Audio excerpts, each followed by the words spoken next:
जय श्री कृष्णा भक्तों, अजय एकादशी के बारे में आज हम जानेंगे। व्रत की कथा क्या है, इसका महत्व क्या है। अर्जुन ने कहा, हे पुंडरीकाक्ष, मैंने श्रावण शुक्ल एकादशी अर्थात पुत्रदा एकादशी का विस्तार वर्णन सुना।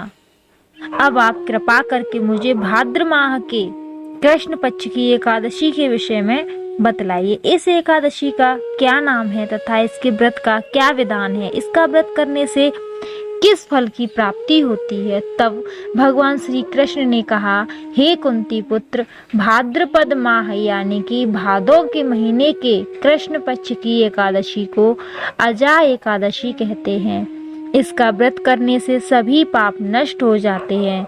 इस लोक और परलोक में मदद करने वाली इस एकादशी के समान संसार में दूसरा कोई व्रत नहीं है।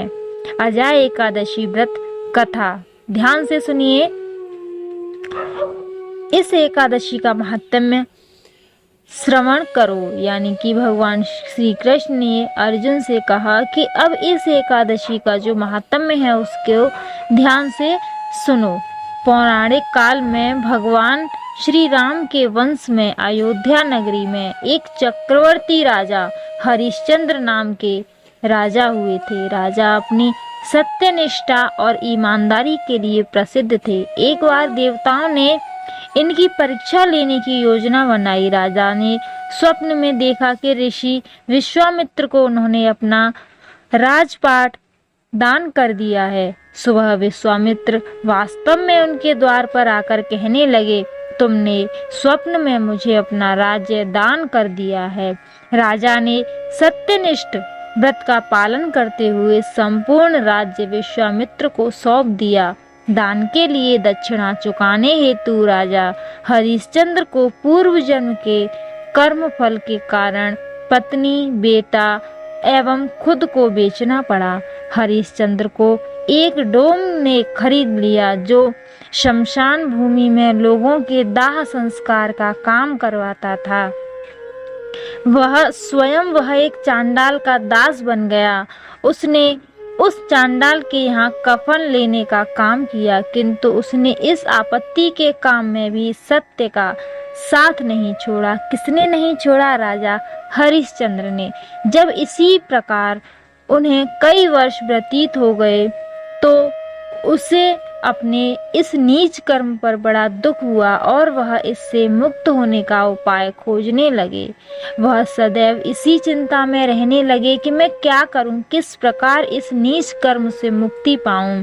एक बार की बात है, वह इसी चिंता में बैठे थे कि गौतम ऋषि उसके पास पहुँचे। राजा हरिश्चंद्र ने उन्हें प्रणाम किया और अपनी दुख भरी कथा सुनाई।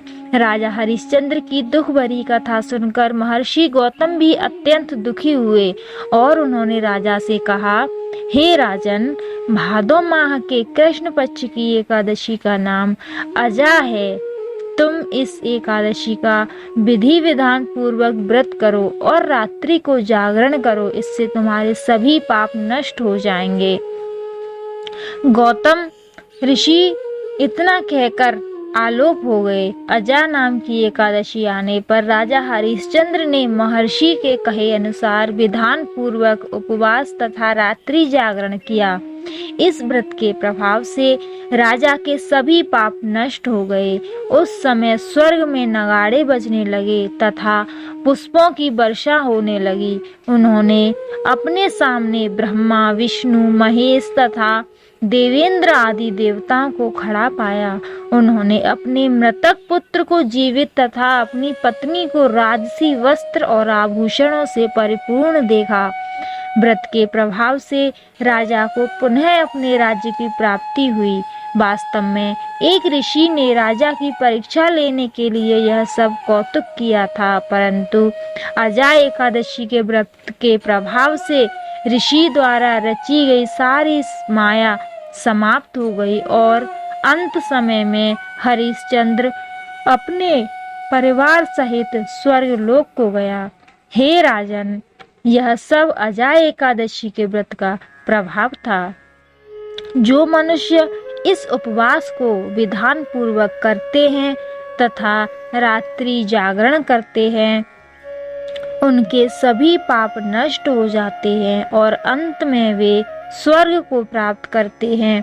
इस एकादशी की कथा के सुनने मात्र से अश्वमेध यज्ञ के फल की प्राप्ति होती है। बोलो भगवान श्री कृष्ण की जय, एकादशी मैया की जय। अगर आप भगवान विष्णु के सच्चे भक्त हो तो चैनल को सब्सक्राइब कीजिए, वीडियो को लाइक कीजिए, शेयर कीजिए और कमेंट में जय श्री कृष्णा जरूर लिखिए।